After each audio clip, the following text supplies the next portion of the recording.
وہ جو اقبال کا تصور تھا کہ ایک ہو مسلم حرم کی پاسبانی کے لیے، وہ تصور ہم نے گنوا دیا۔ یہ ثبوت کہاں ہے ہمارے عمل سے پاکستان سے وفا کا؟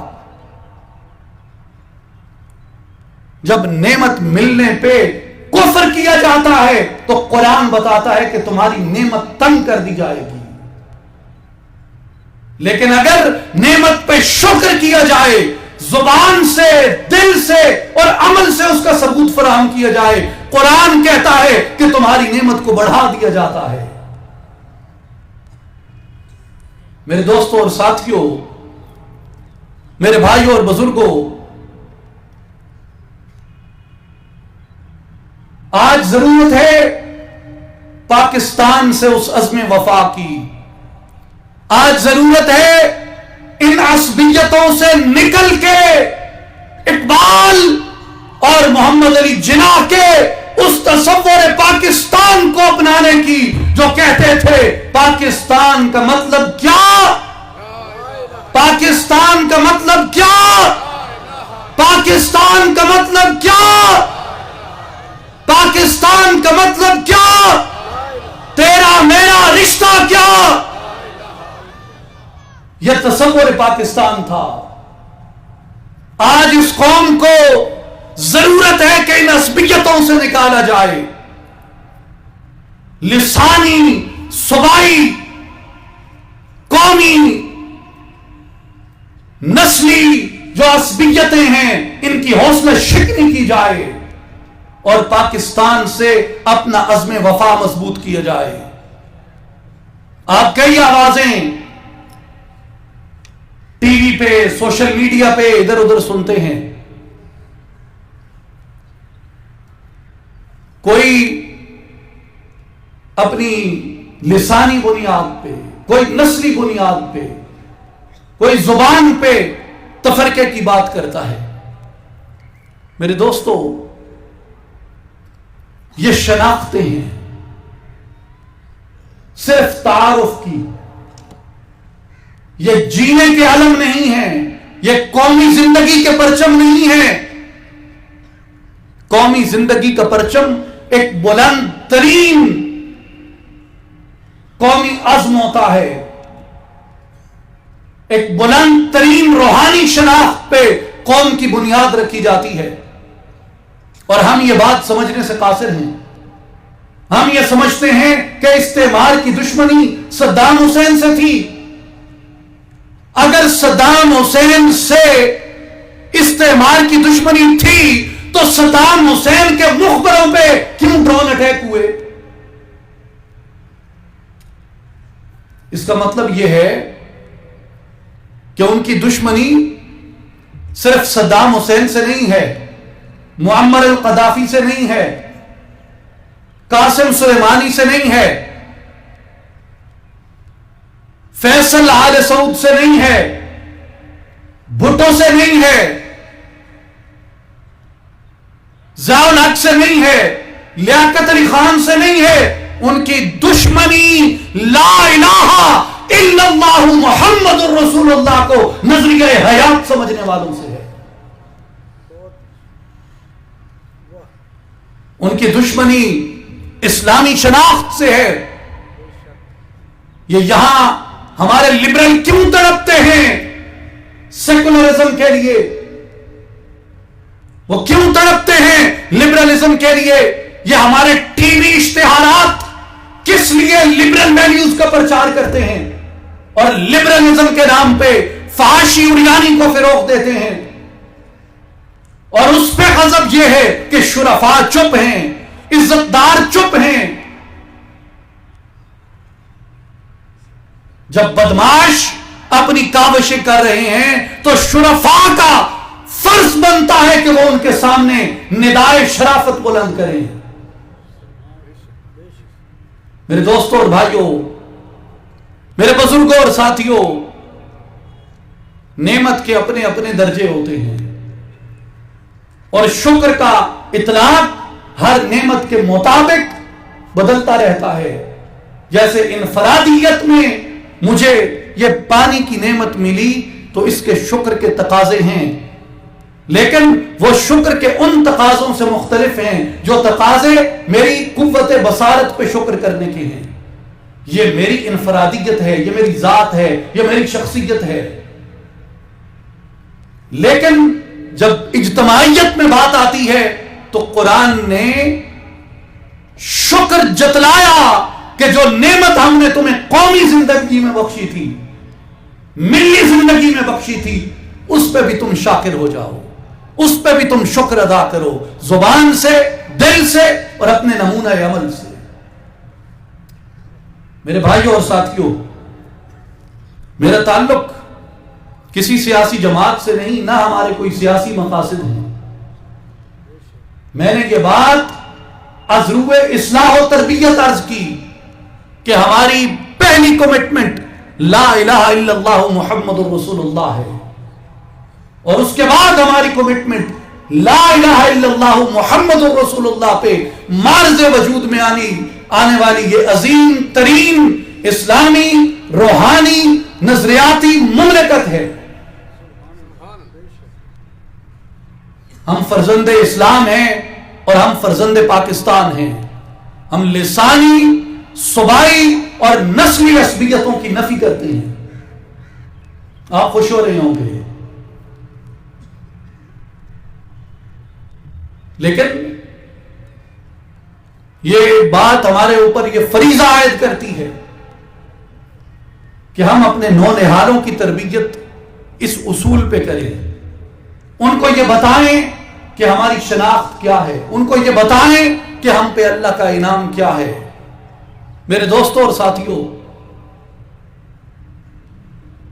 بات کا مدعا، بات کا مقصد کسی جذباتیت کو پیدا کرنا نہیں ہوتا۔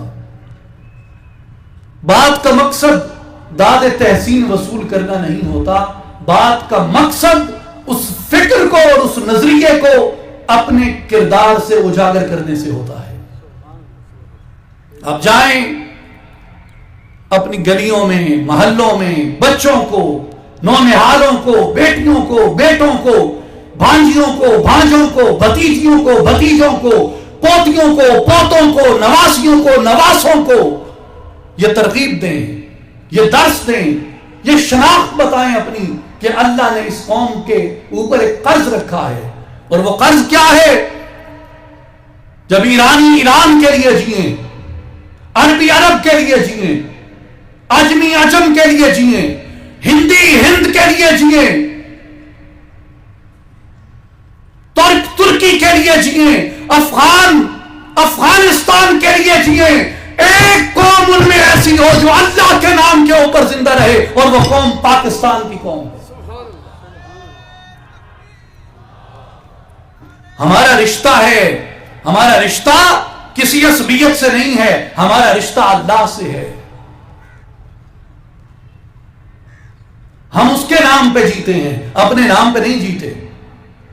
ہم اس کی ذات کے لیے جیتے ہیں، اپنی شناختوں کو قربان کر کے، اپنی عصبیتوں کو مٹا کے۔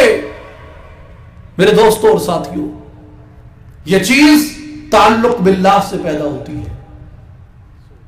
جہاں ہمیں اخلاقی تربیت کی ضرورت ہے، روحانی تربیت کی ضرورت ہے، وہاں ہمیں قومی تربیت کی ضرورت ہے۔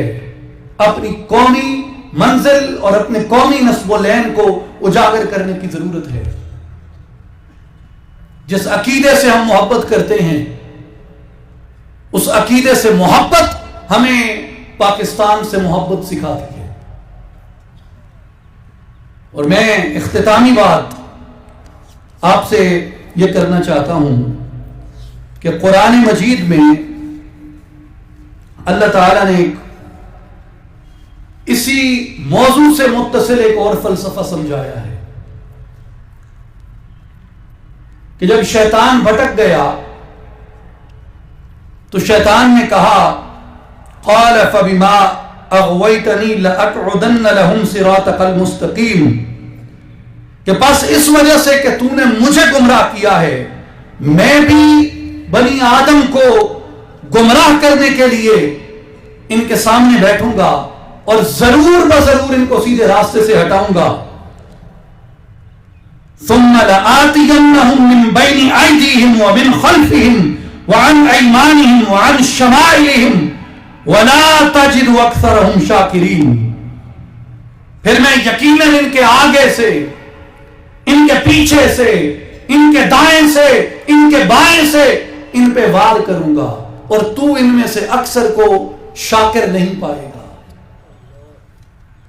آج جو نعمت پاکستان کا کفران کرتا ہے، جو مملکت پاکستان کا کفران کرتا ہے، اس نعمت کو جھٹلاتا ہے، اس آیت قرآنی کے مطابق وہ شیطان کا ساتھی ہے، وہ شیطان کا بھٹکایا ہوا ہے.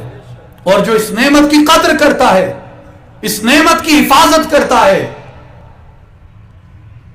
اس نعمت پہ اپنی جان دیتا ہے، اس نعمت کے استحکام، اس نعمت کی سالمیت کے لیے لڑتا ہے، وہ اللہ کے گروہ میں کھڑا ہے، وہ حزب الرحمان میں کھڑا ہے. میرے دوستوں اور ساتھیوں، اس لیے اپنے آپ کو رحمان کے قریب کرو، شیطان سے دور کرو، شیطان کی سوچ اور شیطان کی فکر سے دور کریں. ایسے لوگوں کی حوصلہ شکنی کریں جو پاکستان کے خلاف بات کریں، ایسے لوگوں کا تعاقب کریں جو پاکستان کی نظریاتی اساس کے خلاف بات کریں. وہ ہمیں کفران نعمت پہ مجبور کرتے ہیں، اور ہم مسلمان ہیں، ہم شکر کرنے والی قوم ہیں. ہم پاکستان کا کفران نہیں کریں گے، یہ اللہ کی نعمت ہے. میرے دوستوں اور ساتھیوں، اس ساری گفتگو کا اگر میں خلاصہ عرض کروں تو اس کا خلاصہ یہ ہے کہ انفرادی طور پہ شکر لازم ہے اور اجتماعی طور پہ بھی شکر لازم ہے.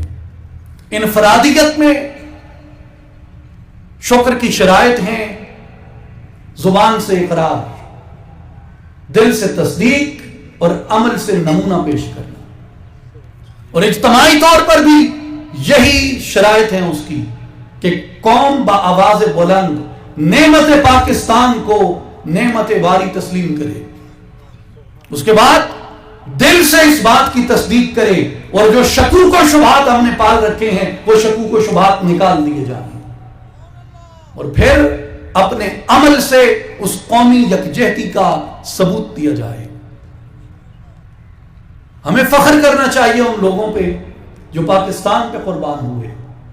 وہ چاہے ہماری افواج سے تھے، وہ ہماری باقی فورسز سے تھے، وہ باقی اداروں سے تھے. جس نے جہاں بھی لا الہ الا اللہ محمد الرسول اللہ کے نظریے پہ مرز وجود میں آنے والی اس قوم پہ قربانی دی ہے، وہ نہ صرف محسن پاکستان اور محافظ پاکستان ہے، وہ محسن اسلام اور محافظ اسلام ہے. وہ اسلامی نظریے کے لیے جیا. سرے خاک شہید برگہائے لالمی پاشم کہ خونش بان یادے ملت ما سازگار آمد. کہ میں شہید کے سرہانے گیا اور اس کی قبر پہ میں نے پھولوں کا نذرانہ پیش کیا، اس لیے کہ اس کے خون میں میری ملت کو زندگی بخشی ہے. میرے بھائیوں اور بزرگوں، اصلاحی جماعت کی یہی دعوت ہے، یہی پیغام ہے کہ آئیں اپنے اخلاق، اپنی روحانیت کے ساتھ اپنے ملک کی، اپنے ملت کی نظریے اور اس کی اساس کی تربیت حاصل کریں. میں تمام نوجوان ساتھیوں کو دعوت دوں گا کہ آپ کچھ وقت نکالیں، اصلاحی جماعت کے مبلغین سے آپ عملاً اس چیز کی اخلاقی، روحانی، نظریاتی تربیت حاصل کریں تاکہ ہم پاکستان کے صحیح نظریاتی پہرے دار بن سکیں. اللہ تعالی ہمیں عمل کی توفیق عطا فرمائے. وآخر دعوانا ان الحمد للہ رب العالمین.